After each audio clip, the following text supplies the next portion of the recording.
TDP రాష్ట్ర ప్రధాన కార్యదర్శి చింతకాయల విజయ్ కు రాజ్యసభ ఎంపీగా అవకాశం కల్పించడంతో అనకాపల్లి జిల్లా నర్సీపట్నంలో పార్టీ శ్రేణులు భారీ సంబరాలు నిర్వహించాయి.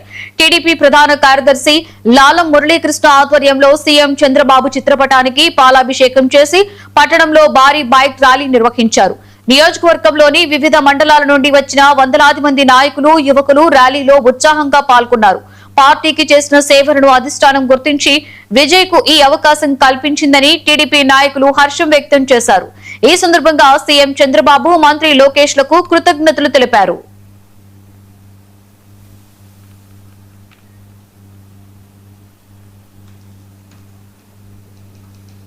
ఈ పట్టణ ప్రాంతంలోనే రాజ్యసభ సీటు ఇవ్వడం అంటే ఆసామాసి కాదు. అది ఒక అయ్యన్న పాత్ర గారి కుటుంబానికి చెందిందని చెప్పేసి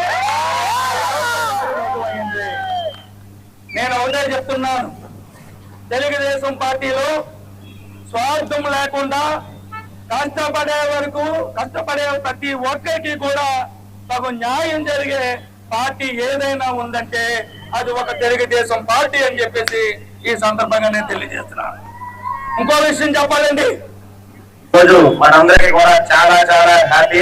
ఎందుకంటే మన యువ నాయకులు, మన రాష్ట్ర ప్రధాన కార్యదర్శి శ్రీ చింతకాయల విజయ్ గారికి రాజ్యసభ ఎంపీ సీటు కేటాయించినందుకు గాను మన గౌరవ ముఖ్యమంత్రి వర్యులు శ్రీ నారా చంద్రబాబు నాయుడు గారికి, గౌరవ ఐటీ మంత్రి వర్యులు శ్రీ నారా లోకేష్ గారికి, మన నియోజకవర్గం తెలుగుదేశం పార్టీ కుటుంబ సభ్యులందరి తరఫున ప్రత్యేకమైన ధన్యవాదాలు తెలియజేసుకుంటున్నాం.